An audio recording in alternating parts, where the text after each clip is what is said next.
Tulong na ko. So ngayon tayo sa may gitnang bukid. Ayan, oh. So, bibisita lang natin. Tinignan lang natin kung may pagbabago ba. Yung may umano na. Kasi yung last tingin ko dati, wala namang, wala ka. Sabi ko parang wala. Pero pang ulam may makukuha, guys. Kasi alam niyo ba, guys, yung munggo, kapag hindi pa siya ganito at green pa, pwede din siyang iluto. Para siyang sitaw din. Kasi beans din to eh. Beans. Hindi lang siya string beans o yung um, Baguio beans o whatever kung ano man beans. Pwede siyang lutuin, guys. O, tingnan nyo, oh, may, ayan, oh. Yan, pwede nang i-ano yan, kunin. Ayan. Gravity, oh.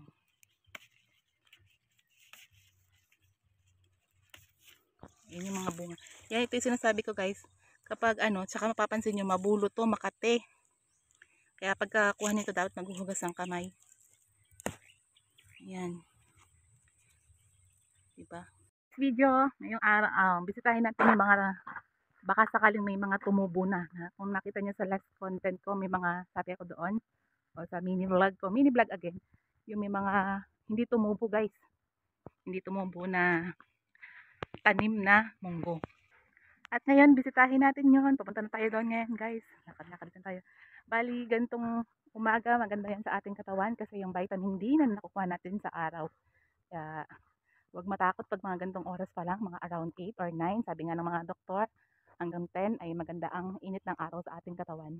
At andito na tayo, guys. Konti lang talaga yung tumubo. Ang konti lang talaga. Konti lang talaga yung tumubo, guys. Puntahan natin yung nandun sa banda doon kung talagang tumubo. Mapapansin niyo ang konti lang talaga niya, oh. Iilan lang yung tumubo. Pwede na palang ano to, pwede na palang kuhanin yung iba. Pero pag gugulangin kasi yan, guys. So ngayon tayo sa ngigit ng bukid. Konti lang ng tumubo talaga. Sayang. At yung mga ano ng palay, oh, yung mga ang tawagan ay mga anong palay. Tingnan natin, ang init. Nangangagat na yung kagat ng init, guys. Ayan, mas medyo marami palang tumubo dito sa. Wait lang. Ito yung isang pitak, guys. Napapansin nyo, yun, nandun ako. Nandun yung bahay. Tapos ito. Ayan. Buti natin. Medyo marami palang tumubo dito kumpara din sa unang pitak. Sa unang pitak, halos walang natira. Dito. Ayan. Kaso parang nasira din nata siya. Kasi maraming nag ano ng ano. Ganyan siya, guys, yung munggo. Tanggal tuloy. Ganyan yung. Ayan. Pag hinog na, guys, green. Ayan. Papatubuin pa.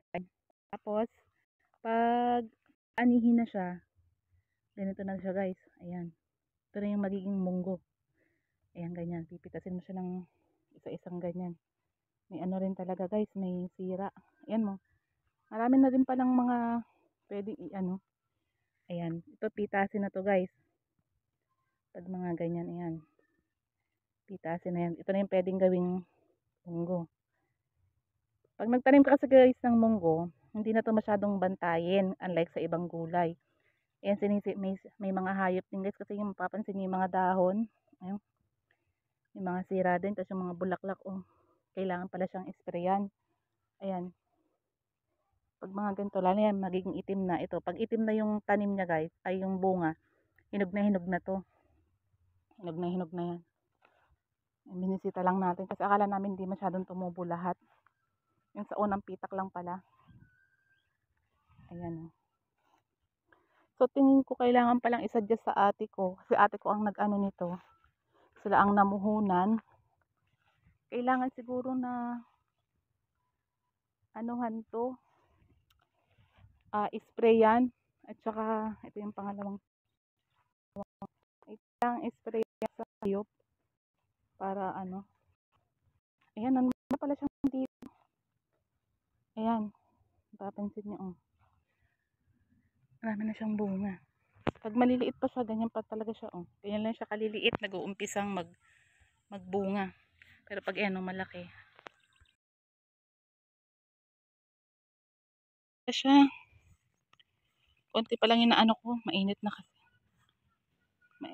Mainit na kasi. So, ito yung pangatlong pitak, guys. Yung tayo sa kabilang side.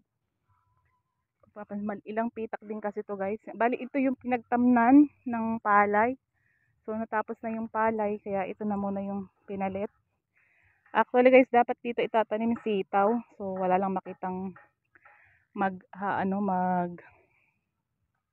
tawag nito. Kasi kailangan doon pag nagtanim ka ng gulay guys, meron kang extra manpower. Kasi hindi pwede na hayaan lang. Hindi katulad ditong munggo, kapag sinabog mo lang yan, ayan, sinabog mo lang yan dyan. Tapos, ayan. Hindi siya bantayan, hindi kailangan ng extra manpower.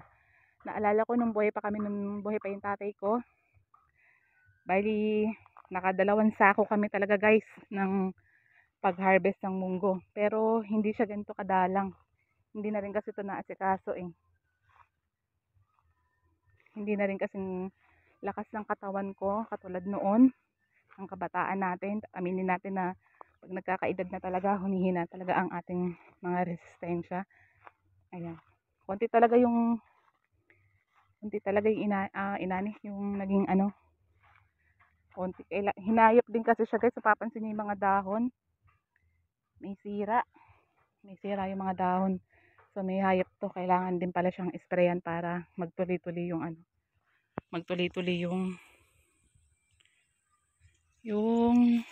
mga bunga. Kasi namumulaklak naman na siya eh. Oh. Mapapansin niyo may mga kagat-kagat yung may mga kagat-kagat. Ganyan lang pagpitas niyan guys. Nakakatuwa pag marami na sanang bunga. Yun nga lang guys, alam nyo, paglulusong wala lang kasi akong hindi ako nakapag mahaba. Sobra katin ito guys. Sobra katin ito yung munggo. Kaya dapat dito ay namatay na, oh sayang. Yan, ganyan ang pag iniikot lang yan guys, iniikot. Para hindi masira yung kaso patay naman na siya. Ayan, may itim na oh. Ganyan guys ang pagkuha, yuyuko ka. Kaya mo, ayan. O, diba? Kasi pwede na siyang maging Wala. Hindi ito kailangan talaga isprayan to. Nasira siguro to ng mga sunod-sunod na ulan. Yung mga sunod-sunod. Lang siya, tawag nito. Ayan guys, oh. Kaso sira na to, oh. Dahil sira. Tapon na natin. Kasi hindi naman yun Ayan, oh, sayang. Ganyan. Pag ganyan kalaki, sulit yan. Maraming laman. Pag lumaki ng ganyan. Ayan guys, wala talaga dito. Namumulaklak pa lang siya. Ayan yung parte. Ayan yung bahay. Hindi malayo. Napapansin niyo yung mga paligid ng aming mga kapitbahay. Medyo ang lalalayo ng pagitan guys, no? Ito kasi kami sa bukid talaga yung aming pwesto. Ayan, konti pa rin talaga yung tumubo. Ay namulaklak. Tingin ko dito kailangan siyang sprayan. Bisitahin natin yung gawi doon. Ayan, lakad-lakad lang tayo. Tingnan natin mabuti. Ayan. Ayan. Madahon lang talaga.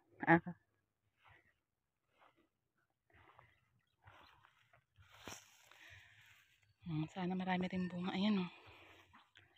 Ito maganda oh. Maraming Ay, Diyos ko, buti lumilim ng konti. Diyos ko Lord, thank you.